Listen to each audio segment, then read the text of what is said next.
Para sa isang magweweteng, ang lahat ng bagay ay may katapat na anunsyo. Ang bawat pagtatambal sa mga numero ay mahalaga upang tumama. Yon ang madalas na sinasabi ni Flor sa mga mananaya niya. Pero siya rin naman ang madalas na nakikinabang dahil sa bawat panalo ng mga mananaya niya, wala siyang ibinibigay na kahit na magkanong panalo. Kaya naging bantog ang pangalan niya bilang mandarayang magweweteng, kung saan di niya masusubukan ang bagsik ng isang taong malaki ang naging epekto ng pandaraya niya. May anunsyo pa ba siyang maibibigay sa sarili niya kung nasa ilalim na siya ng kulam? O bibit-bitin na lang ba niya ang sumpang ito bilang kabayaran ng mga pagkakamaling nagawa niya? Magandang tayaan yung panaginip mo. Di ba, matandang babae na may pusa at aksidente. Pwede yan sa 4:18 o kaya 4:25. 4 ang anunsyo sa pusa, tapos 25 naman sa matandang babae o 18 para sa aksidente. Ano, magkano tatayaan mo ba? Tumanggi ang matandang babae na tumaya kay Flor. Sinabihan pa siya nitong mandaraya naman siya. Dahil kapag nananalo sila, hindi na nila makita si Flor o di kaya sinasabi nito na hindi siya nakapag-remit. Kaya kahit may nananalo na nagtaya sa kanya, walang nakukuha ang mga ito. Simula noon, kakaunti na lang ang tumataya sa kanya. Sikat siya sa kanilang lugar bilang mandarayang magweweteng. Ano ba naman yan? Akong nag-anunsyo, tapos hindi ka sa akin tataya? Ako pa talaga pinagbintangan mo mandaraya. Ay sige nga, nadaya na ba kita noon? Kaya hindi ka nananalo eh. Ang sama na ugali mo. Sinasabi yun ni Flor habang naglalakad siya palayo. Tinitingnan niya pa ang mga listahan niya pero kakaunti lang ang tumaya sa kanya. Kaya mas lalo siyang nainis. Pagtigil niya sa tindahan, dumukot siya ng barya sa mga hawak niyang taya at bumili ng sigarilyo. Ilang saglit pa ay dumating ang isa pang magweweteng na si Junior. Ay bakla, balita ko, paldo ka kahapon ah. Magkano taya nung tumama kagabi? 50. Ang bait pa nga binigyan pa akong balato. Oo nga pala, hindi na naman kita nakita kanina. Hindi ka na naman nag-remit no. Hindi naman ako nagpataya ngayon ano. Mamaya na lang sigurong gabi. Napapagod ako. Alam mo na, matanda na. Sus, anong hindi ka nagpataya? Nagpunta ako sa bahay nila Susan, sa'yo daw siya tumaya. Alam mo, sa pandaraya mong ganyan, panigurado kung makakahanap ka ng makakatapat mo. Hinit-hit muna ni Flor ang sigarilyo. Matapos nito ay itinapon niya sa lapag para apakan. Sa kanya hinarap si Junior. Ikaw matandang bakla ka. Siguro, ikaw ang naninira sa akin sa mga mananaya, no? Baka ikaw ang makahanap ng katapat dyan sa pagiging sugapa mo. Hoy, sugal to.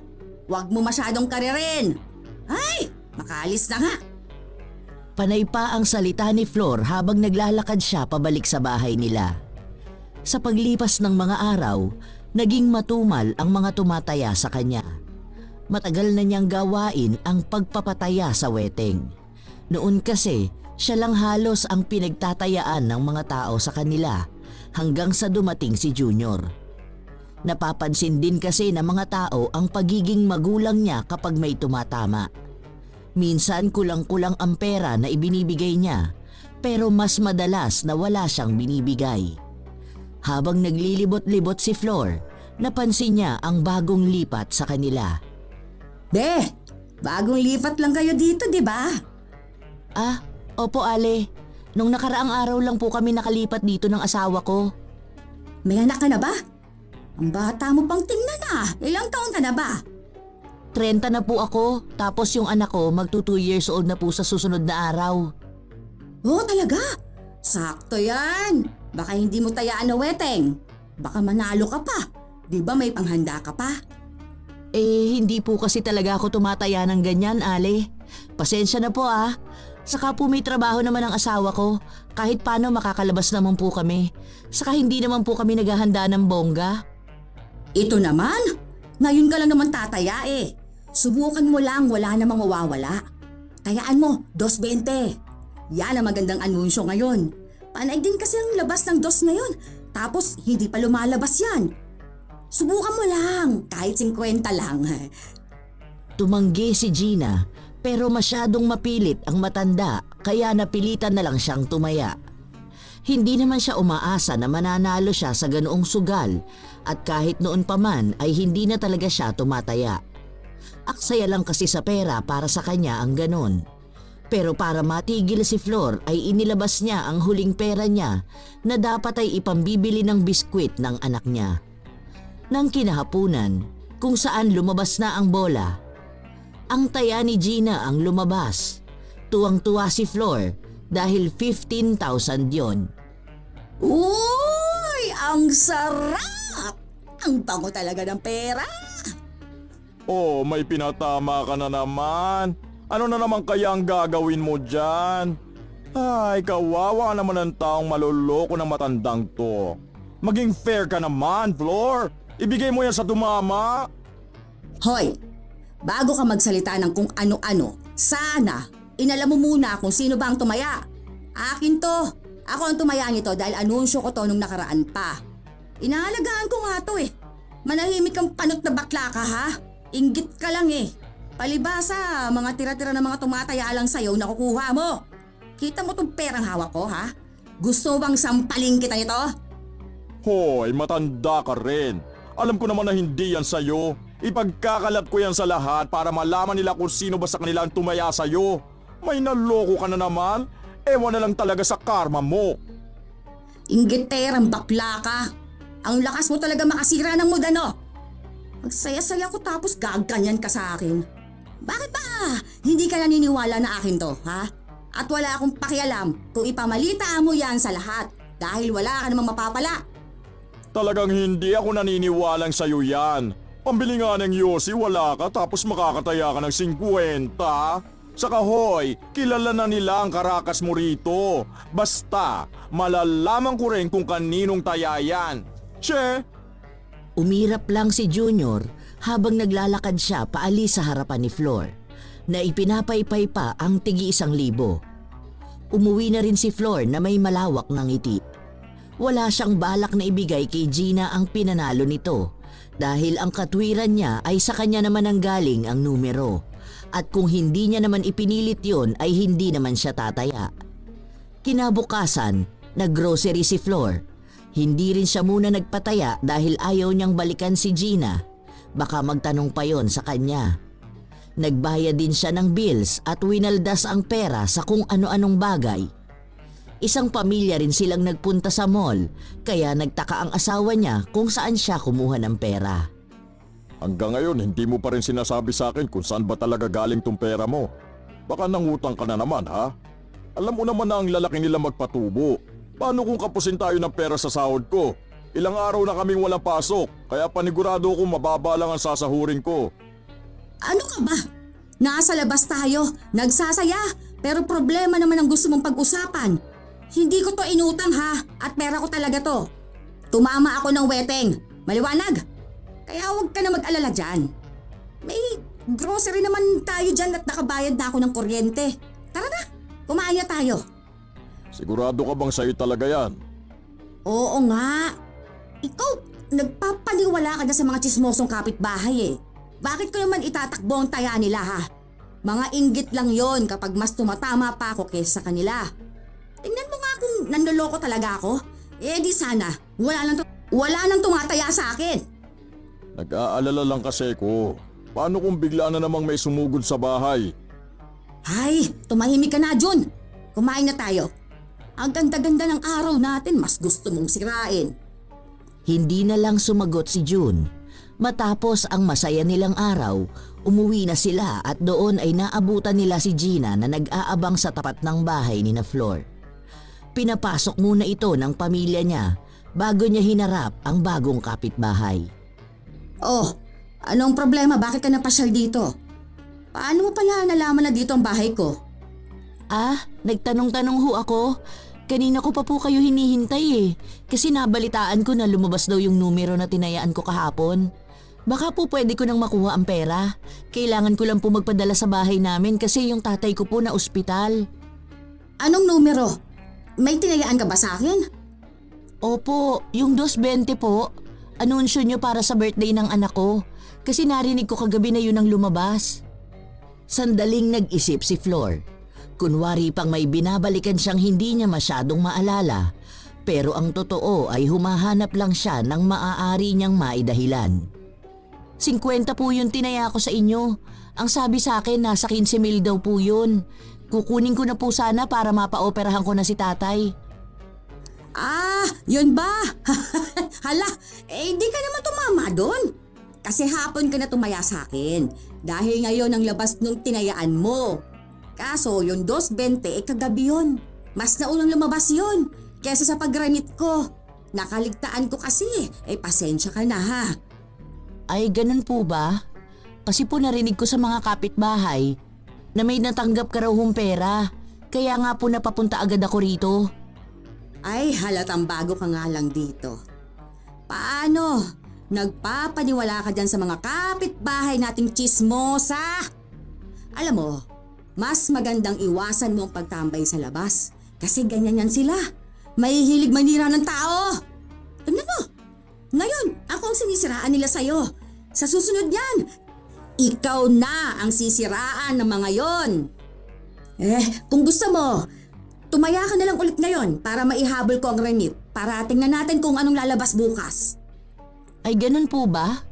Wala na ho kasi akong pera eh. Sige, pautangin kita. Magkano bang gusto mo itaya? Ay, hindi na po. Nakakahiya naman po sa inyo. Kabago-bago ko lang po rito, nangungutang na agad ako sa inyo.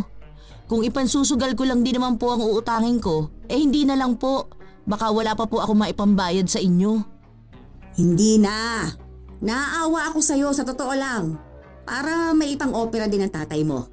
Eto, 50. Anong numero bang gusto mo tayaan? O gusto mo ba na mag-anunsyo ulit ako? Noong una ay nag-aalangan pa si Gina dahil hindi naman siya sanay na nangungutang siya ng pera sa ibang tao. Tapos ipansusugal niya pa ito. Ang kailangan niya ay pera na ipapadala sa pamilya niya. Pero napilit pa rin siya ni Flor. Kaya tinayaan niya ang unang numero na pumasok sa utak niya. Kinabukasan, lumabas na naman yun. Pero mas maliit ang taya niya dahil 20 lang ang ipinasok ni Flor. Sunod-sunod yata ang pagkapanalo mo Kanino na naman yan? Sasabihin mo na naman, iyo? Malamang, sa akin naman talaga to. Nakita mo di ba, naiisa lang ang nirimit kong taya ngayon? Di sa akin. Naiinggit ka na naman eh. Sige. Itong 200, iyon na to. Balato ko na para hindi ka na mainggit sa akin. Sa susunod, kung gusto mo, tayaan mo rin yung taya ko. Alam ko na kung kanino yan. Doon yan sa bagong lipat. Anong pangalan ba nun? Si ano yun Si Gina. Tama, siya yung may anak na bata pa. Anong akala mo hindi ko malalaman Sa kanya yung 15,000 na panalo mo na nakaraan, di ba? Hindi mo binigay Ayan, kawawa naman yung tao. Kabago-bago lang dito pinapakitaan mo na kaagad ng kakapala ng mukha mo. Akin na nga yan, 200. Hindi na kita babalatuhan. Wala siyang taya sa akin ha. Siguro, ikaw ang nagsusulsul doon para magmukha akong masama. Ay te, hindi ko na kailangan manulsul ng tao. Alam na nilang lahat yun. Tignan mo nga yung bago. Wala pang 1 buwan dito, alam na ang karakas mo. Ibigay mo na yan sa kanya. Maawa ka naman sa tao. Pera ko to. Wala nga yung pera, paano siya tataya sa akin? Okay, basta ako magsasabi sa kanya. Huwag kang sugapa sa pera lalo na kung sa sugal yan. Bahala ka, ikaw rin. Tumatanda ka pa naman na. Baka sa susunod ikaw na ang pagsusugalan kasi ikaw na ang inaanunsyuhan. Leche! Hindi mo ako matatakot sa mga ganyan-ganyan mo ha? Baka mas mauna ka pa sa akin, bakla ka! Tumawa lang si Junior na halatang nang aaral. Mabilis lang din na nakarating kay Gina ang balita dahil nagpunta siya kaagad sa bahay ng magweweteng. Ilang beses siyang kumakatok sa bahay pero hindi siya pinagbubuksan ng pinto. Ilang oras din na naghintay doon si Gina dahil ang akala niya ay walang tao. Nang sumapit ang gabi, umalis na rin ito dahil may inaalagaan pa siyang bata. Doon lang nakapagbukas ng ilaw ng bahay si Flor. Ano ba yun? Ang tiyaga naman nun masyado. Ang tagal nang nakatambay sa labas oh. Nakakagutom naman. Makabili na nga lang ng ulam sa labas. Hindi pa tuloy ako nakapagluto dahil hindi ko mabuksan ang ilaw. Inutusan ni Flor ang anak niyang kararating lang. Pinabili niya ito ng lutong ulam para bago dumating ang tatay nila ay nakahain na ang pagkain sa lamesa. Sakto naman na magkasabay na dumating ang mag-ama. Oh, andito ka na rin pala. Sandali lang, maghahain lang ako ng pagkain. Ano yung nabalitaan ko? Ano na namang balita? Ikaw kung kailan ka tumanda, saka ka naman nahilig sa pakikinig ng chismis. Yung bagong lipat dun malapit kina Joel. Yung si Gina. Tumaya daw yun sa'yo pero wala kay binigay sa kanya. Umaamin ka nga sa akin, Flor. Yung pera mo noong nakaraan, sa kanya ba dapat yun? Saka kaninang umaga daw meron din. Ay sus! Ano namang gagawin ko sa pera niya? Kung sa kanya talaga yon, sana, ibinigay ko na. Kaso hindi naman kanya, di ba? Sa akin yun eh. Ako ang tumayhan nun. Saka yung kanina, akin din yun. Ay, sige nga, tanungin natin siya ngayon kung may itinaya ba siya sa akin. Oo, nagbigay siya ng numero niya. Wala naman siyang perang binigay sa akin. Masyado mo kasi pinakikinggan yung mga taong mahilig manira eh. Mas napaniwala ni Flor ang asawa niya dahil alam niya na siya pa rin naman ang pakikinggan nito. Mukhang tinutotoo na ni Junior ang mga sinabi niyang ipapakalat niya sa lahat ang mga ginagawa niya. Pero kahit na minsan ay hindi naman natakot si Flor. Mas kaya niyang panindigan ang mga panloloko niya. Malakas din ang loob niya dahil wala namang magsasampa ng kaso sa kanya. Dahil pare-parehas lang naman silang mali at sugal ang ginagawa nila. Kinabukasan, habang nagsasampay si Flor, biglang dumating si Gina. Bit-bit nito ang 2 taong gulang nitong anak. Magandang araw po, Aling Flor. Oh, anong ginagawa mo rito? Ayan ba yung anak mo?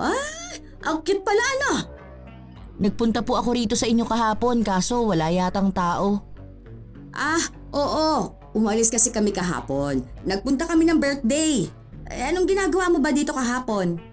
May kailangan ka ba sa akin? O tataya ka ulit? Hindi pa ako magpapataya ngayon. Kaya baka sa susunod na araw na lang. Abala pa ako eh. Tingnan mo, ang dami kong labahin. Naaalala niyo po ba yung tinayaan ko nung nakaraang araw? May nakapagsabi po kasi sa akin na tumama raw po ako. Baka po pwede ko nang makuha. Kahapon pa po kasi naghihintay sa bahay eh. Kailangan ko pong magpadala. Yun na lang po kasi ang maaasahan ko sa ngayon. Yung asawa ko po kasi hindi kinakaya yung gastusin. Naaawa na nga po ako eh. Ang dami na niyang pinapasok na trabaho ngayon. Ay, yun ba? Yung inutang mo sa akin pera? Wala eh. Nagamit ko na yung panalo. Kasi sa akin naman yon, di ba? Inutang mo yung pera, sadyang nanalo lang. Pero alam naman nating parehas na kung hindi yun mananalo, hindi mo naman ako babayaran. Pinautang niyo po sa akin yun para makataya ako. Oo, yun na nga. Kaya nga, nung nanalo, sa akin napunta ang pera. Kasi nga, aking pera naman talaga yung pinataya mo. Hayaan mo. Hindi naman kita sisingilin na. Ay, sige na. Tara anak ko, marami pa akong labahin. Nagmamadaling umalis si Flor at agad na pumasok sa bahay nila.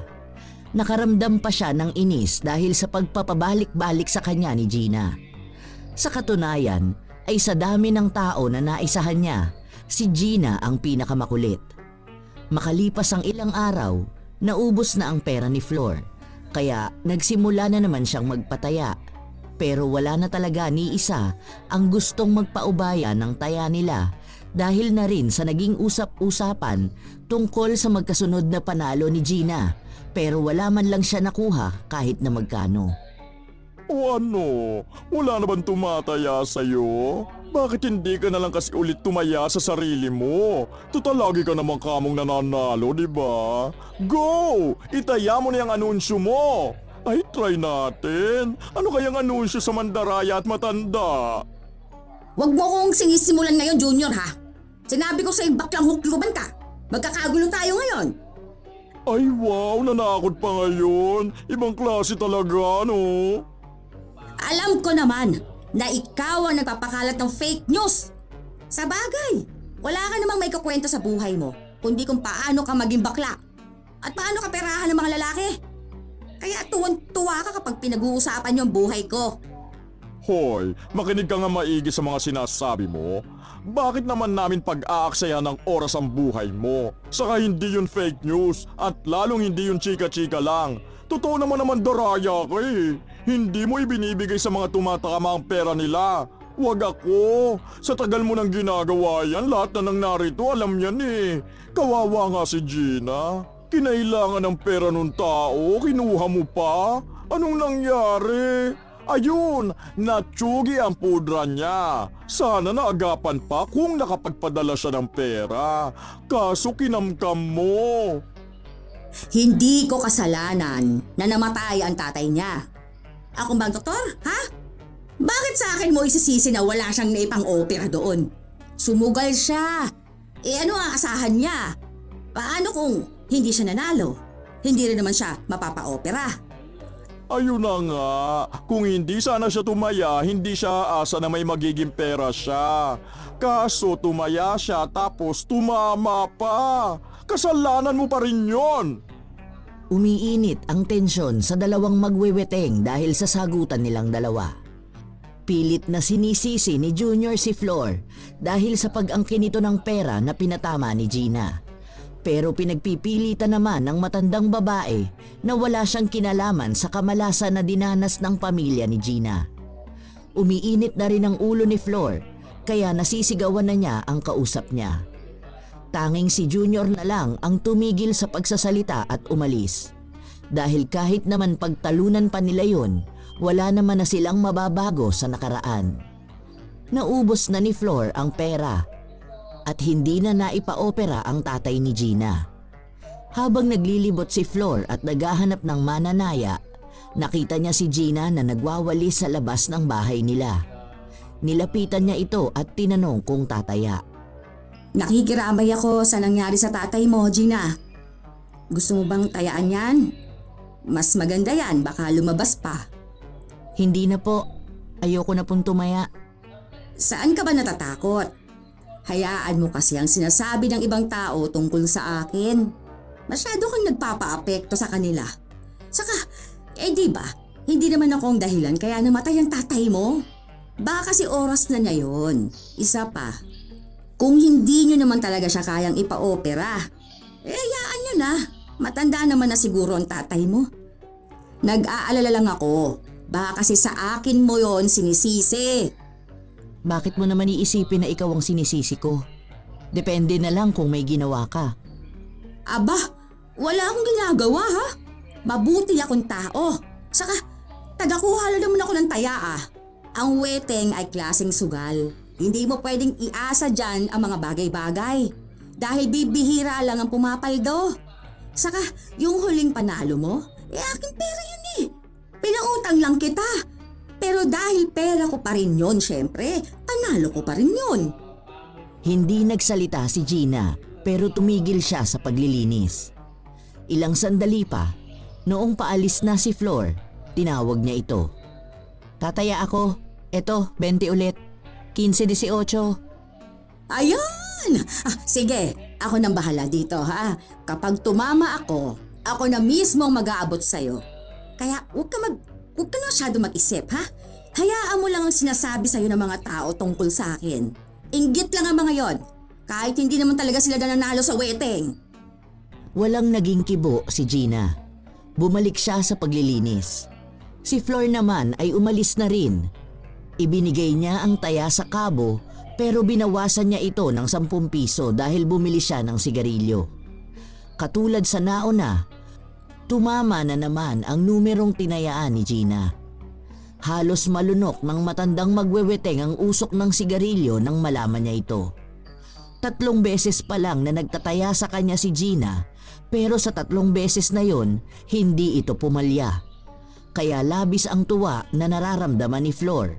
Inisip niya na kung ganun palagi ang mangyayari, kahit na si Gina na lang ang patayain niya. At kapag nanalo ito ay hindi niya ibibigay. Hindi naman din lumalaban sa kanya ang babae, kaya wala siyang magiging problema.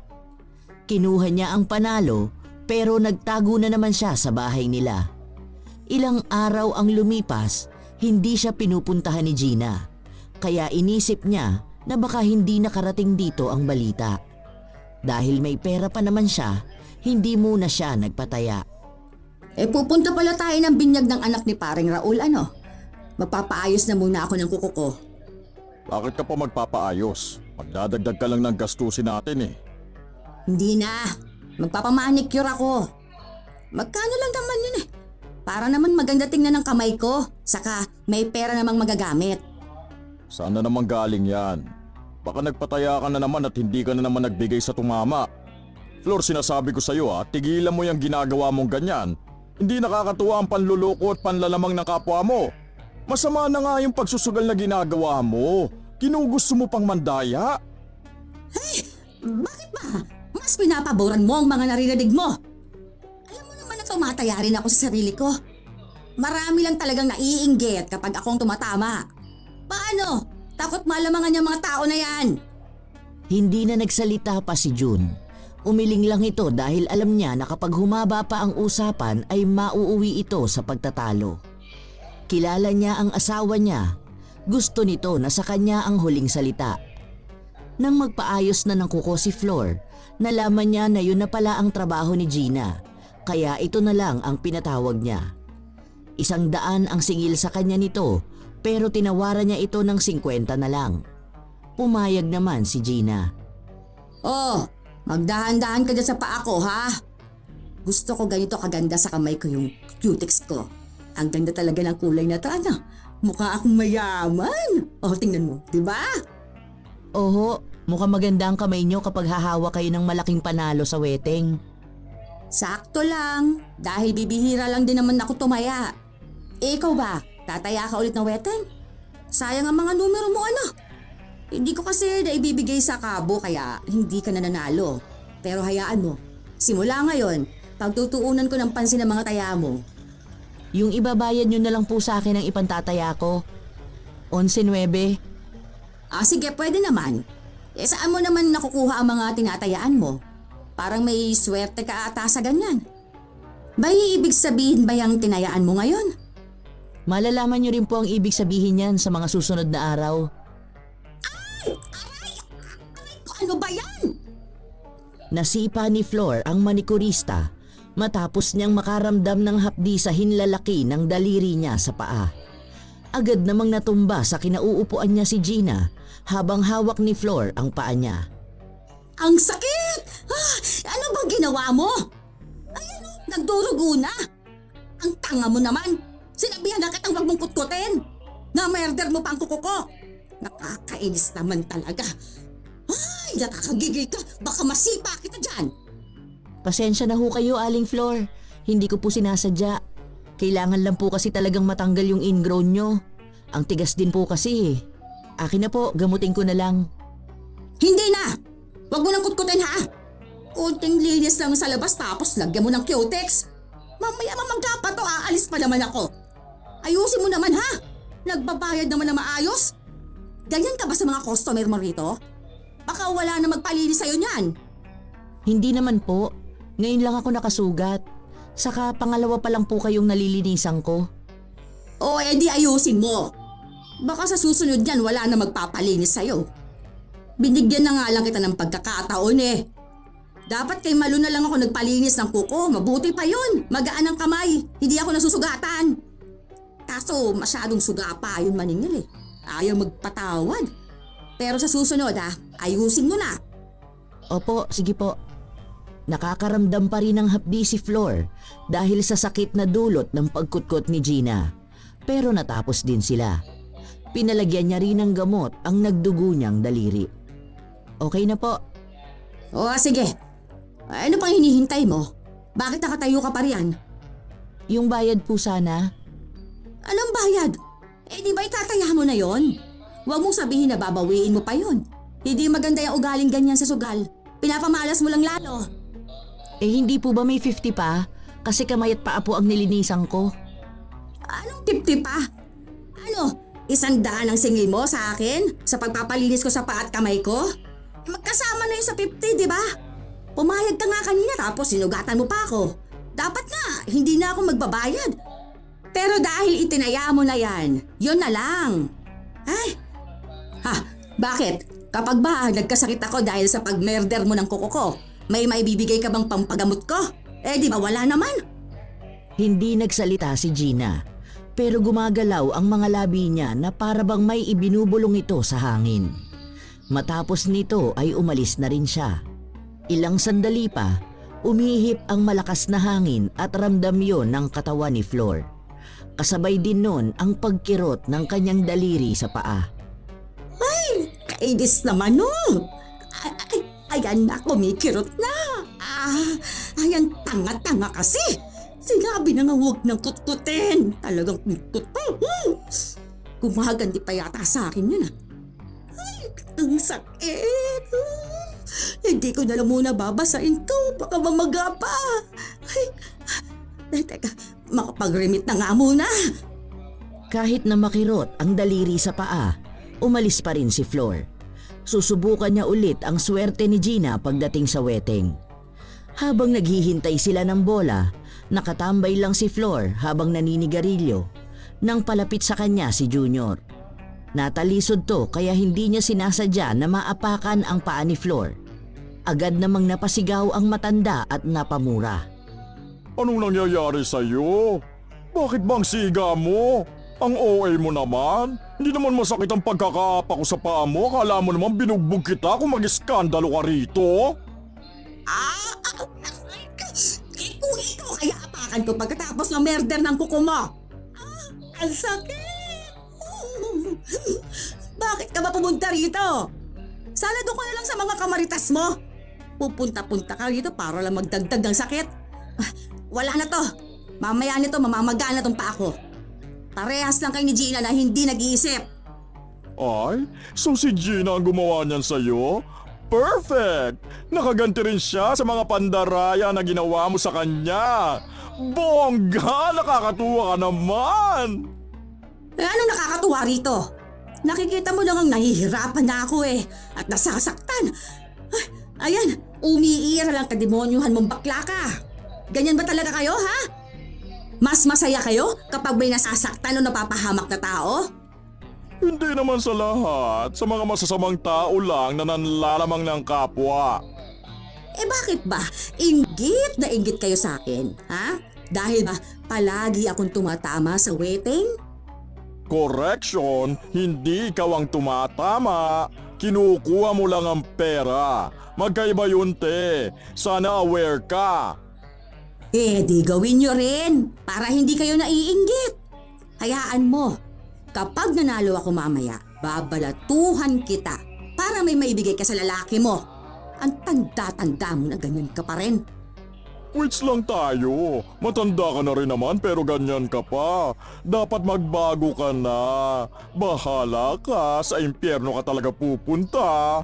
Buti pa ako sa rainbow. Duh! Umambalang si Flor na susuntukin ng kausap pero agad din naman itong umalis. Naiwan siya na puno ng inis at sakit. Mas lalong kumikirot ang sugat sa daliri niya. Alam niya na mas lalala pa ito lalo na at naapakan. Matapos ang bola, tumama na naman ang numerong tinayaan ni Gina. Sobrang tuwa ni Flor. Kahit na kumikirot ang daliri niya sa paa ay hindi niya napigilan na lumundag. Pinakita niya pa kay Junior ang pera na hawak niya na umalis na rin kaagad. Hindi niya bibigyan ng pera si Gina.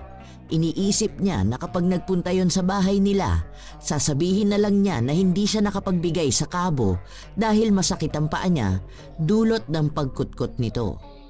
Wala naman din tong malalaman dahil wala naman siya sa lugar na yon. Kung magsasabi man si Junior, madali lang niya itong mababaliktad. Isa pa ay maaari niya ring isisi kay Gina ang sakit na nararamdaman niya. Sa paglipas ng mga araw, hindi siya pinupuntahan ni Gina, kaya inakala ni Flor na kinalimutan na lang ito ng babae. Ang paa naman niya ay mas lalong lumalala. Huwag na lang tayo magpunta sa binyag. Hindi ka na makakalakad dyan sa sugat mo. Yan kasi, pinagsabihan na kitang huwag ka na magpalinis pero ang tigas ng ulo mo. Ngayon namamaga na yan. Pupunta tayo. Sayang naman ang binili kong damit natin. Hayaan mo na. Gagaling din to mamaya. Iiniman ko na lang to ng gamot. Ang tanga kasi ng Jean eh. Kinutkot ba naman? Akala mong laki naggalit sa akin. Magpahinga ka na lang dyan. Nakakahiya naman kay kumpare. Nung nakaraan niya pa sa atin sinasabi yung binyag ng anak nila eh. Tapos hindi man lang tayo magpapakita. Ako na lang ang pupunta para maibigay ko regalo. Babalik na lang kaagad ako. Kesa naman ganyan ka. Iika-ika ka maglakad. Pinagtalunan pa ng mag-asawa ang pag-alis nila. Pero sa huli ay si Flor pa rin ang nagwagi. Ininuman niya ng gamot ang sugat niya para mawala ang kirot nito. Nabigyan naman siya ng kaunting lunas. 11:00 natapos ang binyag, kaya nagpunta na sila sa reception. Pagpunta nila doon, agad na napaupo si Flor. Napakapit din siya sa kanyang asawa. Oh, ano nangyayari sa'yo?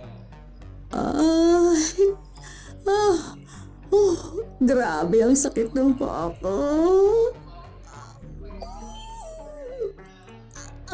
Ang sakit. Kumikirot siya parang kinakaikal ang laman. Ayan na nga bang sinasabi ko sa'yo eh. Ang tigas kasi ng ulo mo. Sinabi na nga na sa bahay na lang muna tayo. Tara na, magpaalam na tayo kina pare. Uwi na tayo. Ano ba kasi ang pinaggagawa mo sa sarili mo, Flor? Pinigilan pa ni Flor ang asawa niya pero hindi na niya ito nasundan pa. Marami kasing tao. Baka hindi na naman sinasadyang maapakan ang paa niya at mas lalo lang siyang masaktan. Naluluha na rin siya sa sakit dahil sa pakiramdam niya ay sariwa pa ang sugat. Kinukutkot ang laman niya at parabang namamanhid na ang kabuuan ng kanyang paa. Habang may mga taong lumalakad palapit sa kanya, napapasabi ang mga ito na ang baho. Sa pagbalik ng asawa niya, maging ito ay nakaamoy ng mabaho at napatakip ng kanyang ilong. Oh, bakit ganyan ka? Maduwal-duwal ka pa. Huwag mong sabihin na nakikigaya ka sa mga dumadaan na yan na nagsasabing ang baho ko. Ang baho naman talaga. Amoy nabubulok na nana. Tara na nga, umuwi na tayo. Bukas ipa-check up natin yan. Mamaya na-infeksyon ka na. Habang inaalalayan siya ng asawa niya, hindi nito napipigilan na maduwal. Samantalang hindi naman naaamoy ni Flor ang sarili niya. Inaaway niya pa si June dahil naiirita siya sa pagduwal nito at pagtatakip ng ilong. Ilang sasakyan na rin ang tumanggi sa kanila dahil sa amoy ni Flor. Ayaw ng mga driver na maiwan ang amoy sa kanilang sasakyan. Kaya nagbayad na lang sila ng triple na pamasahe para lang maisakay sila. Pagpasok nila sa bahay, mas lalong lumala ang amoy dahil sa kulob ang kanilang kwarto. Doon na rin nasuka si June. Binuksan niya lang ang bintana at doon niya inilabas ang pagsuka niya. Grabing baho naman yan, Flor. Bumabaliktad ang sigmura ko. Nakakapanindig balahibo pa. Hindi ko kaya matulog dito ngayon. Ikaw na lang muna. Doon na lang muna ako sa mga bata tatabi. Sabihan mo na lang ako kung may kailangan ka. Hindi na siya naghintay pa na magsalita si Flor dahil nagmamadali siyang lumabas ng kwarto. Labis na pagtataka naman ang nararamdaman ni Flor. Sinubukan niya pang amuyin ang sarili niya pero wala namang pagbabago. Nang tingnan niya ang paa niya, doon na niya napansin na may mga nana na lumalabas sa kuko niya. Nakakadiri yung tingnan.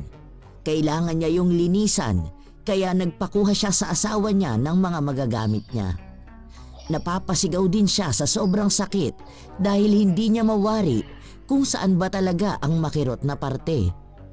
Kinaumagahan, umalis sila ng asawa niya para magpunta ng center. Wala na rin ang kakaibang amoy sa kanya pero may kirot pa rin sa daliri niya. Niresetahan siya ng doktor at nagpaturok din siya ng antitetano. Nang makauwi sila, nasa lubong ni Flor si Gina. Tahimik lang itong naglalakad at napatingin sa kanya. Dahil sa dami ng mga naging gastos niya, ito ang napagbuntunan niya ng inis. Nakikita mo bang nangyayari sa akin? Ikaw ang may kagagawa nito kung bakit ako nagkakaganito eh. Naubos na sa pagpapagamot ko tong pera ko. Leche naman oh. Ano ba yan, Flor? Huwag mo isisi sa iba ang nangyayari sa'yo. Ikaw ang pinagsabihan kong huwag na magpalinis ng kuko pero nagpupumilit ka pa. Hindi niya kasalanan kung naubos ang pera natin sa mga binibili nating gamot mo. Mas kinakampihan mo pa yan siya ngayon? Kung sana, nag-ingat lang siyang linisin ang kuko ko. Hindi sana ganito, di ba? Wala na nga siyang naitutulong sa akin eh. Nagbigay pa siya ng pasakit. Pasensya na po kayo. Hindi ko naman ho talaga sinasadya. Kung gusto niyo po, magtataya na lang ulit ako sa wedding. Tapos kapag tumama ako, babalatuhan ko na lang ho kayo para pampagamot nyo. May halong pang-iinsulto ang mga salita na yon para kay Flor. Pero naisip niya na kapag tumama na naman ang tatayaan ni Gina, mapupunta na naman sa kanya ang pera. Nung una ay tinutulan ni June ang pagtaya ni Gina. Pero nagpumilit si Flor kaya nakuha niya ang pera at ang numerong pinapataya nito. Pag uwi nila sa bahay, dumiretso si Flor sa kabo upang ihabol ang taya. Nag-aabang na lang siya sa gilid para hintayin kung ano ang lalabas sa bola. Nasa isang sulok lang siya, iniiwas ang sarili dahil baka maapakan na naman ang paa niya at lumala pa lalo ang sugat. Oh, dahan-dahan ka sa paglalakad mo ha. Baka mamaya maapakan mo na naman to. Okay lang pagaling na nga eh. Papasakitin mo na naman. Ay grabe, lumala na pala yan. Alam mo, may nabalitaan ako sa mga tricycle driver. Nangyari daw yun kahapon eh. Alam mo na ba yun? Ano? Yung tungkol na naman ba sa akin yan? Yung ayaw nila akong pasakayin dahil sa kaartehan nila? Tumpak! Dahil daw ang baho mo. Totoo kaya yun? Naaamoy mo bang mabaho ako? Nakatahimik lang si Junior. Sinusubukan na amuyin si Flor pero wala naman siyang maamoy na mabaho. Ilang saglit pa, pagpatak ng 11:00, umihip ang malakas na hangin papunta kay Junior. Doon na bumaliktad ang sikmura niya dahil sa napakasangsang na amoy. Yak! Ikaw ba yung naamoy kong bulok? Nakakadiri naman pala talaga! Eh, hindi naman ako mabaho ah. Baka yung bulok na naaamoy mo eh. Yang nabubulok ng ugali. Hindi na napigilan pa ni Junior na tumakbo palayo. Hindi niya matiis ang ganong klase ng amoy. Nung nakuha na ni Flor ang perang naipanalo sa taya ni Gina, umuwi na rin siya. Pero bawat tao na masasalubong niya ay iniiwasan siya. Iika-ika na rin siya kung maglakad dahil kada tapak niya ay kumikirot ang sugat sa daliri niya. Napapansin niya rin na umaagos ang nanaroon. Pagpasok sa bahay niya, napatakbo palayo ang anak niya at napatakip ng ilong. Dapat ay sabay-sabay silang kakain ng tanghalian pero hindi masikmura ng mga tao sa bahay nila ang nangangamoy na sugat ni Flor. Eh, ano ba kasing naaamoy nila sa akin? Hindi naman ako mabaho ah. Ay, ito na namang nagnanaknak na naman ang sugat ko. Aray, ang sakit na naman. Ay, bakit ba ganitong oras to nagkakaganito? Muling nilinisan ni Flor ang sugat niya. Nagpabili na rin siya ng gamot dahil nauubos na ito sa kalalagay niya. Pero nagpapatuloy ito sa pagnanaknak na parang tubig lang na umaagos. Hindi yun tumigil at mas lalo lang ding kumikirot. Kahit na inuman niya yon ng gamot ay hindi nawawala. Mas lalo pa nga siyang nakakaramdam ng sakit kapag nilalapatan niya yon ng gamot. Ay, Diyos ko po. Ano ba naman itong nararamdaman ko? Sobrang sakit talaga. Hindi ko na kinakaya. Parang hinahalukay naman ang laman ko. Kahit ilang gamot pa inumin ko, hindi na talaga tumatalab. Ano ba naman to? Patuloy na umiiyak si Flor dahil sa samot-saring sakit na nararamdaman niya. Ang pera na nakuha niya kanina ay mabilis lang ding naubos. Nakakaramdaman siya ng pagod, hindi niya magawang makatulog dahil nararamdaman niya ang bawat pagkirot. Gusto man siyang lapitan ng asawa niya, hindi naman ito kinakaya ang baho na umaalingasaw mula sa sugat niya. Kahit nga sa labas lang ng pinto ay naaamoy pa rin ito. Lumipas ang mga oras at sumapit ang 9:00. Tumigil ang agos ng nana sa sugat niya at kahit na paano ay nababawasan ang pagkirot. Doon ay tinawag ni Flor ang asawa niya. Nababawasan na rin ang baho ng kwarto. Binuksan pa nga ni June ang bintana para sumingaw ang amoy at nag-spray ito ng alkohol. Ano ba talagang nangyayari sa'yo? Kanina lang sobrang baho ng kwarto tapos ngayon nawawala-wala na. Pero kaninang umaga umaalingasaw. Bakit pa nagkakaganyan ka? Hindi ko rin alam kung ano bang nangyayari. Mali ko ba rito? Sugat lang naman to pero halos pagdusahan ko. Ilang gamot na nilagay ko eh. Kulang na lang laklaking ko ng iba't ibang painkillers dyan na para lang mawala tong sakit na to.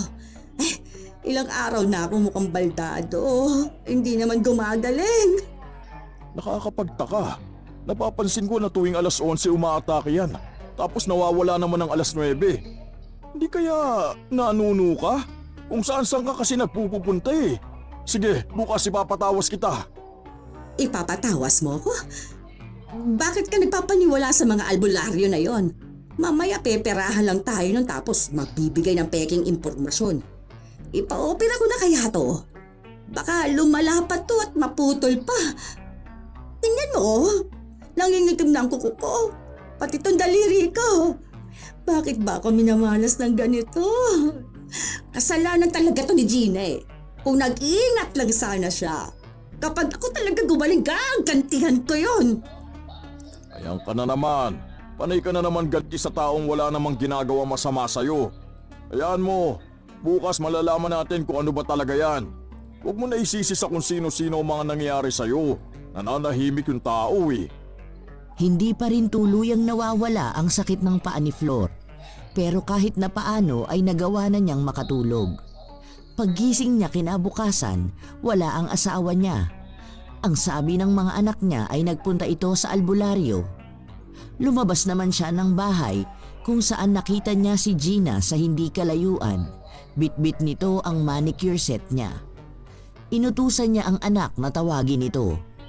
Hindi naman nagdalawang isip si Gina na lumapit kung saan napatingin pa siya sa paa ng matandang magweweteng. Nangingitim na nga ito at parang malapit nang mabulok. Oh, kita mo ba ang nangyari sa daliri ko? Mukhang may infection pa ako dahil sa ginawa mo. Tapos ngayon, nakikita kitang naghahanap ng bagong customer. Bakit? Gusto mo ba na mas marami pa rito ang magaya sa akin? Hindi kasi ako makapaglakad-lakad para sana mabalaan ko sila na huwag magpalinis ng kuko sa'yo dahil baka ma-murder lang din sila. Wala namang magkakaganyan na gaya ng nangyari sa'yo dahil hindi naman sila katulad mo eh. Siguro kung may magkakaganyan man katulad sa'yo, baka dahil may ginawa silang masama sa ibang tao. Pero hanggat hindi sila kasing tuso at manloloko mo, safe sila. Ngayon, inaamin mong sa'yo talaga lang galing to. Gumaganti ka ba sa akin? O ayan, nakaganti ka na nga, di ba? Hindi ko alam kung kailan pagagaling to pa ako eh. Hirap na akong gamutin. Nauubusan na ako ng pera. Hindi mo rin naman pera ang ginagamit mo, di ba? Pera pa rin yan ng ibang tao. Tao na niloloko at iniisahan mo. Di bawi-bawi lang din yun. Pare-parehas lang naaagrabyado. Anong pinagsasabi mo? Wala akong nilalamangan na tao ha. Kaya hindi ako dapat magkaganito. Lumalaban ako ng patas sa buhay ko. At kailanman, wala akong inaagrabyado. Ikaw tong gumagawa ng masama sa akin. Tapos ako pang pagbibintangan mo ng kung ano-ano. Naku, isipin mong mabuti ang mga lumalabas sa bibig mo. Timbangin mo kung sino ba rito ang matagal nang gumagawa ng masama. Alam mo, kahit na gaano kalaking pera ang makuha mo sa iba, madali lang din yan mauubos ni hindi mo nga magagamitan ng pera ang pagpapagamot mo. Hindi mo ba aanunsyohan ng sarili mo? Baka sakaling tumama ka at magkaroon ka ng maraming pera. Aba, bastos to. Gusto mo pang isugal ko ang nangyayari sa akin ngayon? Pasalamat ka, hindi nangyayari sa'yo ang ganito. Sana nga, ikaw na lang ang magkaganito. Total, wala ka namang kwenta. Sandaling natawa si Gina, ngunit hindi maikakaila ng matanda na nakakikilabot ang tunog ng pagtawa nito. Lalo pa at ang mga tingin sa kanya nito ay tumatagos sa kaluluwa niya. Kahit napilitin ni Flor na magmatapang, para bang hinihigop ni Gina ang lakas niya. Anunsyohan mo na ang sarili mo para naman makitaya kami sa'yo. Malay mo, ibigay ko sa'yo lahat ng panalo kong pera. Katulad kung paano mo yun ilang beses na ginawa sa akin at sa ibang tao. Hindi ba nga, nung may sakit ang tatay ko, gusto mong anunsyohan? Nung namatay siya, ikaw pa ang nagpataya sa akin. O bakit ngayon ayaw mo na? Para sana marami ka ulit makuhang pera. Ayaw mo ba nun? Lumayo ka nga sa akin. Nagdadala ka ng malas dito. Kumatok ka nga sa kahoy. Baka mamaya kung anong mangyari sa akin. Ay sabi ka ba ng demonyo? At ganyan ka magsalita? Pati ang tingin mo, dahil pang may malaki akong naging kasalanan sa'yo. Meron naman talaga, di ba? Nung may sakit si tatay, kailangan ko ng pera, pero tinaguan mo ko. Nung namatay siya, kailangan ko ng ipapadala. Pero anong ginawa mo? Inangkin mo pa rin yung panalo ko. Ngayon na bumabalik na sa'yo ang mga yun, bakit para namang takot na takot ka masyado? Hayaan mo, hindi ka naman kaagad susunod sa tatay ko. Marami ka pang maaabutan na anunsyo. Yun nga lang, mahihirapan ka na ng mas matagal. Hindi na nakapagsalita pa si Flor dahil umalis na rin sa harapan niya ang kausap. Dinig niya pa ang pagtawa nitong nakakikilabot. Dahil sa takot niya ay napa-sign of the cross na lang siya. Hindi niya mawari kung anong kababalaghan ba ang bumabalot kay Gina. Nang dumating ang mga kaparehas na oras, ay gano'n na lang din ang lala ng sakit na nararamdaman ni Flor. Hindi na rin niya napipigilan na sumigaw. Parang ang gusto na niyang ipaputol ang daliri niya sa paa para lang matanggal ang sakit na yon. Nang makauwi ang asawa niya, naabutan siya nito sa kwarto na hindi tumitigil sa pag-iyak. Inasikaso siya ng asawa niya. Pinainom siya ng herbal na gamot galing sa albularyo. Pero sa halip na gumaling ay mas lalo lang lumala ang sakit na nararamdaman niya. Panay na siya sigaw para lang mailabas ang nararamdaman niya. Naipatawas na kita. Ang sabi sa akin may kumukulam daw sa'yo. Tinanong ko nga kung sino pero hindi raw niya makilala. Ang alam niya lang may malaking galito sa'yo. Sinusubukan niyang labanan ng mangkukulam pero masyadong malakas. Hindi lang daw basta pangungulam ang kaya nun. Dahil parang ipinamana na sa kanya yung kapangyarihan na yun. Ano? Sabihin mo sa akin kung sino ba sa tingin mo maaaring gumawa nito sa'yo. Hindi ko alam. Wala naman akong nakakaaway. Pakiramdam ko dun yan sa mga pagpapataya mo ng wedding eh. Sinabi ko naman kasi sa'yo dati pa na tigilan mo na yan. Dahil dyan ka mapapahamak. O tignan mo ngayon. Hindi makapag-isip ng maayos si Flor, pero ang una niyang binanggit ay si Junior. Ang sabi niya pa, maaaring may malaking inggit yon sa kanya at makagalit yon sa mga tagumpay na tinatamasa niya sa buhay. Sinubukan namang kausapin ni June ang naturang kapitbahay na pinagbintangan ni Flor. Pero itinanggi ni Junior ang paratang sa kanya. Ang sabi niya, sa tagal nilang magkakilala ni Flor, bakit ngayon niya lang maiisipan na kulamin ito? Dahil simula nung mga kabataan nila ay marami na siyang nagawang kasalanan sa kanya. Nagalit pa nga si Junior dahil sa dami daw ng galit sa kanya, bakit siya pa ang napagbintangan? Sinabi pa nito na baka karma na yun ni Flor dahil sa pagiging manloloko at sakim niya pagdating sa pera.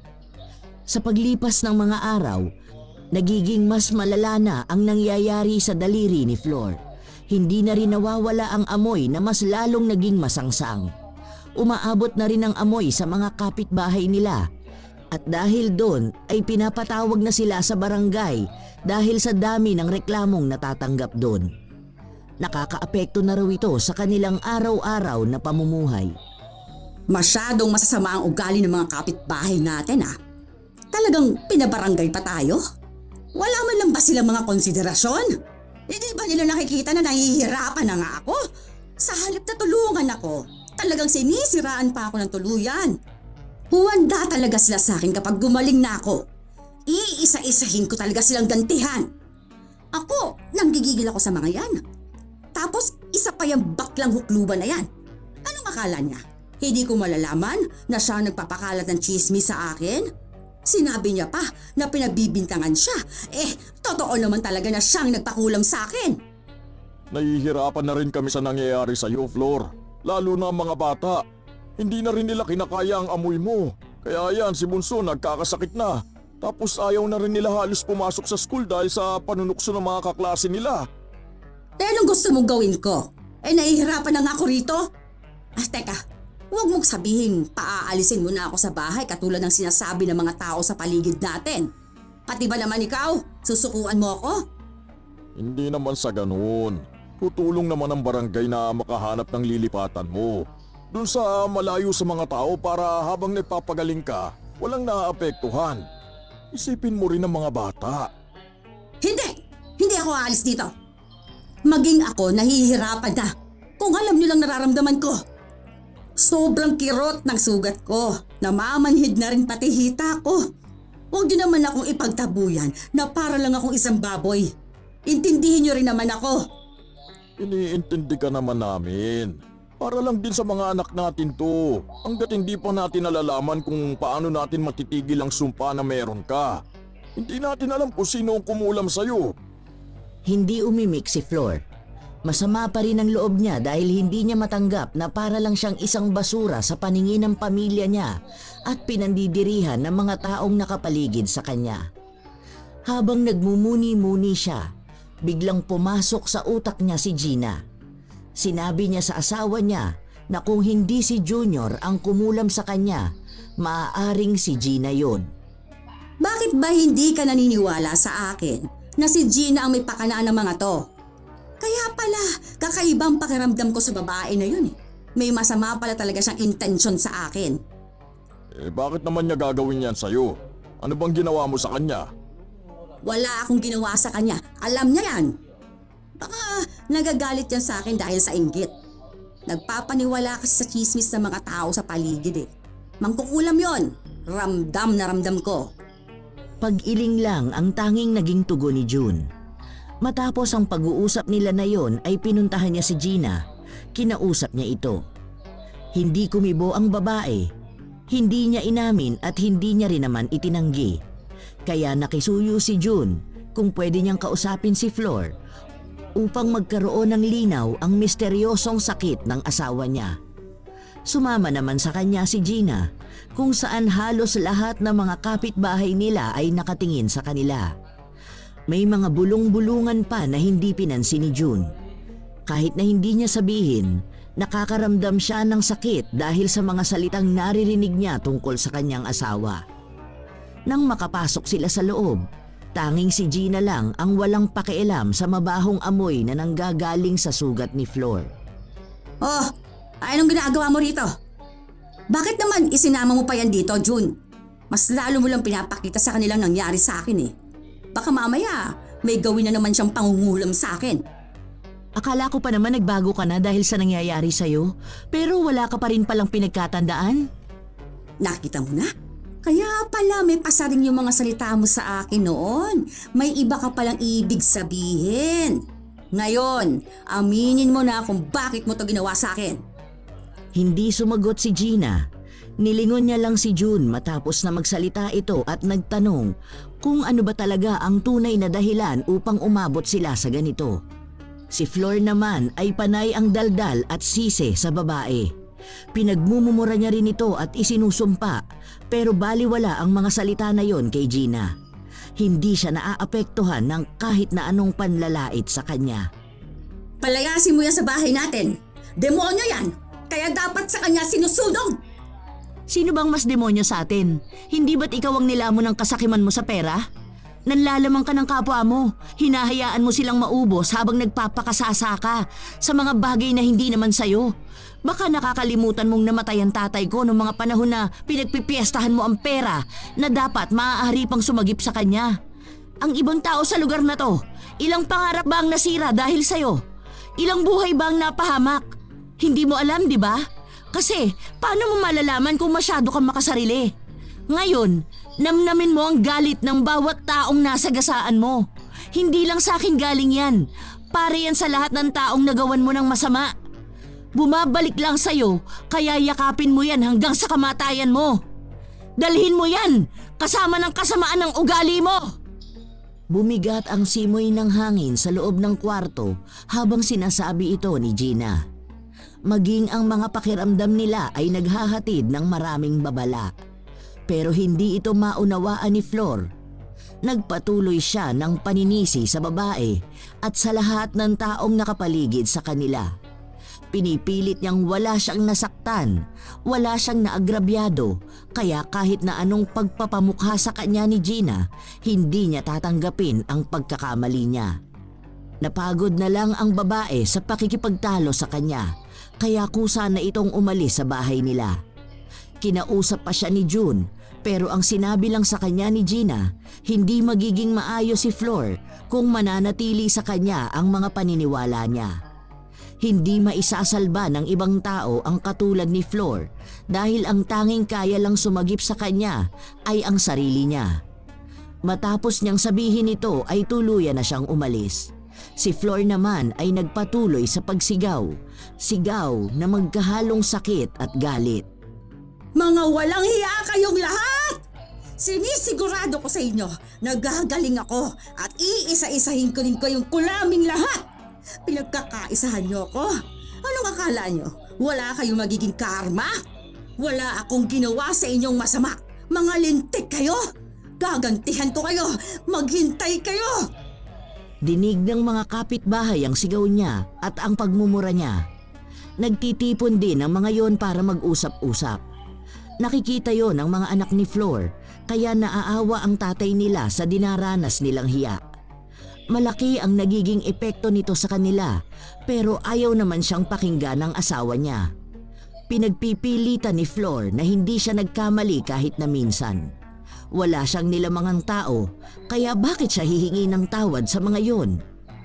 Umabot ng gabi ang panay na sigaw at pagmumura ni Flor hanggang sa pinuntahan sila ng barangay kung saan binigyan sila ng 2 araw na palugit.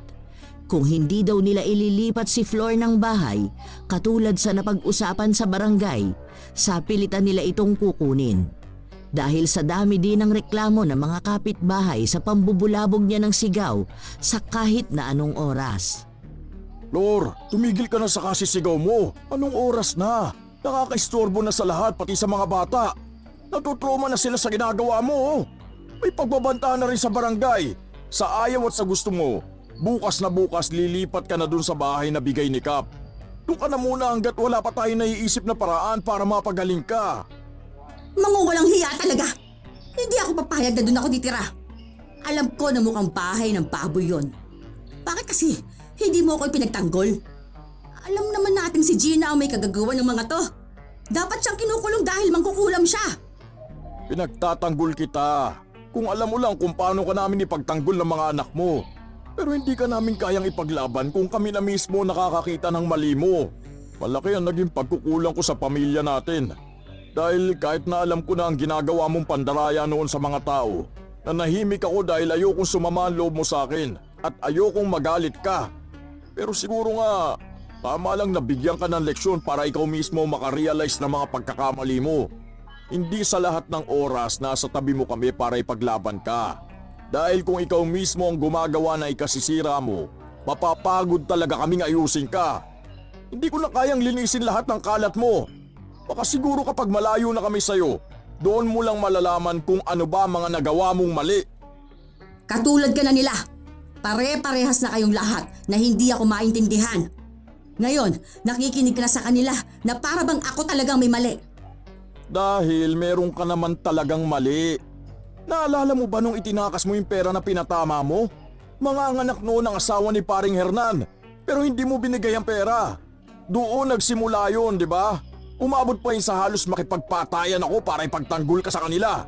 Simula noon, lahat na ng perang nahahawakan mo kahit na hindi sa'yo, hindi mo binibitawan. Lahat ng tao rito alam yon. At nagbibingi-bingihan ako sa tuwing naririnig kong pinag-uusapan nila ang pamilya natin. Dahil ayoko isipin mo na wala kang kakampi. Ngayon na nakahanap ka ng katapat, pilit mo pa rin na isinisisi sa ibang tao? Hindi ko na alam hanggang kailan kita kakampihan para lang maramdaman mong mahal ka namin. Napapagod din kami. Sana maintindihan mo yun. Sana ma-realize mo rin ang pagkakamali mo. Nanloloko ka ng tao pagdating sa pera. Kaya dapat lang alam mo kung paano mo babayaran lahat ng karmang tinatamasa mo ngayon. Tama si Gina eh. Hindi kita maisasalba kung ikaw mismo hindi mo alam kung paano isalba ang sarili mo. Katahimikan ang bumalot sa loob ng bahay. Nasaktan si Flor sa mga salitang binitiwan ng asawa niya. Pero alam ni June na kung hindi niya sasabihin yun, patuloy lang naiisipin ng asawa niyang wala siyang nagawang pagkakamali. Sa paglipas ng mga araw, naging tahimik si Flor. Ang daming tumatakbo sa utak niya. Naisa-isa na niya lahat ng mga nagawa niyang pagkakamali sa bawat tao sa lugar nila. Habang nag-e-empake ang asawa niya ng mga damit na dadalhin niya bukas para sa bagong bahay na lilipatan niya, kinausap niya ito na kung maaari siyang samahan papunta sa bahay ni Gina. Noong una ay may pag-aalinlangan si June. Pero sinigurado sa kanya ng asawa niya na hindi naman niya aawayin ng babae, pero may nais siyang sabihin din. Habang iika-ika na naglalakad si Gina, ang mga tao sa paligid nila ay nakatingin sa kanya. Namamagana kasi ng sobra ang daliri niya. Kulay itim na rin ito at ang pagnanana ay hindi tumitigil. Dahil sa amoy nun, pilit silang nilalayuan ng mga makakasalubong nila. Nagtipon ang mga tao sa labas ng bahay nila Gina matapos nitong papasukin ang dalawa. Marahil ay may pagtataka sa mga mukha nila dahil pumayag si Gina na mahaluan ng mabahong amoy ang loob ng bahay niya. Anong pinunta mo rito? Matapos naming makapag-usap ng asawa ko at nasabi niya sa akin ang mga pagkakamaling nagawa ko, dun ko napagtanto na ang dami kong ang naagrabyadong tao dahil sa panloloko ko. Kahit pa sabihin kong sumusugal sila at ang pagkapanalo ay hindi sigurado, malaki pa rin ang epekto at maitutulong ng pera na yon sa mga problema nila. Hindi ko pwedeng angkinin ang hindi sa akin at itanggi kung ano ang hindi dapat para sa akin. Sana mapatawad mo ko kung nagawa ko rin sa'yo yung mga nagawa ko sa iba. Hindi ko man lang naisip na pare-pareho tayong tao na nahihirapan sa pera. Kaya nga halos lahat sa atin kumakapit sa sugal dahil nagbabaka sakali tayong manalo at magkapera. Lahat pala ng tao sa paligid ko, nasira ko ang tiwala sa akin. Patawarin mo sana ako, Gina. Pinapangako ko sa'yo na hindi ko na uulitin yun kahit na kailan. Ititigil ko na rin ang pagpapataya ko na weteng. Hindi agad kumibo si Gina. Para bang tinitimbang niya kung totoo ba ang mga salitang sinasabi sa kanya ni Flor. Pero bakas naman sa mga mata ng matandang babae ang sinseridad niyang humingi ng tawad. Nais niyang maayos ang mga pagkakamali niya para sa sarili niya at sa kanyang pamilya na apektado na. Tumutulo rin ang luha niya sa paulit-ulit na paghingi ng tawad. Kulang na lang ay lumuhod siya para lang ipakita na tunay ang pagtanggap niyang nagkamali nga siya. Lahat gagawin ko, mapatawad mo lang ako. Parang awa mo na, Gina. Para sa mga anak ko at sa pamilya ko, gusto kong baguhin ang buhay ko. Patawad. Hindi ka lang dapat sa akin humingi ng tawad. Kung talagang nakikita mo na ang mga pagkakamali na nagawa mo, hindi ba dapat pati sa mga taong naagrabyado mo humingi ka rin ng tawad? Alam mong hindi ka lang sa akin nagkamali. Marami sa paligid mong naghihintay lang din ang paghingi mo ng tawad. Yun lang din ang magpapalaya sa kanila at magpapalaya sa'yo. Kung sa akin lang, tinatanggap ko na ang paghingi mo ng tawad. Pero sana nga natuto ka na sa mga pinagdaanan mong sakit. Maraming salamat, Gina. Oo, pangako. Aayusin ko ng buhay ko at hihingi ako ng tawad sa kanilang lahat. Maraming salamat. Hindi napigilan ni Flor na yakapin si Gina dahil sa tuwa na nararamdaman niya. Kahit na paano ay nakaramdam siya ng kaginhawaan sa kanyang dibdib. Doon niya napagtanto na sa tagal na niyang ginagawa ang panloloko sa mga tao, ganun din pala bumibigat ang nagiging pasanin niya. Katulad ng ipinangako ni Flor, inisa-isa niya ang mga tao na nagawan niya ng pagkakamali. Ang ilan doon ay matagal na niyang hindi nakakausap dahil nang lokohin niya ang mga ito, hindi na rin niya kinibo. Nang gawin niya yon ay nakaramdam siya ng parabang unti-unti niyang pinapalaya ang sarili niya sa mga nakaraan niyang kasalanan. Pinatawad siya ng mga tao na iyon na kay tagal na rin palang naghihintay na mapagtanto niya ang mga pagkakamali niya.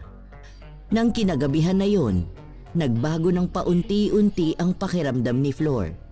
Pero kinailangan niya pa ring tirhan ang bahay na pahiram ng barangay. Isang lumang bahay yon na mukhang bodega. Doon siya nagpagaling. Dahil sa pagpapatawad ng mga tao sa kanya, doon niya napapansin na nagiging maayos na ang pakiramdam niya. Hindi na raw siya nangangamoy katulad noon, base sa asawa niya. Isang buwan ang lumipas, tuluyang naghilom ang sugat niya at maaari na siyang makabalik sa kanila. Ang linis ng bahay natin ah. Pinaghandaan niyo talaga ang pagbabalik ko. Siyempre naman, para naman makatulog ka na maayos dito. Tara na muna, kumain na muna tayo.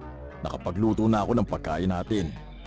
Tila bumabalik sa pagiging maayos ang pamumuhay nila. Nagiging maayos na ang mga bata at nakapagtatrabaho na rin si June kahit na pinagsasabay niya ang pag-aalaga sa pamilya niya noong mga panahon na hindi yun magawa ng asawa niya. Maging ang paglabas-labas ni Flor ay hindi na katulad noon na parabang galit na galit ang mga makakasalubong niya. Ngayon ay nginingitian na siya ng mga ito. Nakakakwentuhan na rin niya. Habang naglilikom siya ng mga sinampay niya, napansin niya na palapit sa kanya si Gina. Oh, kumusta ka na? Pupuntahan sana kita sa inyo nung nakaraan. Kaso, naging abala ako sa bahay. Salamat nga pala ulit.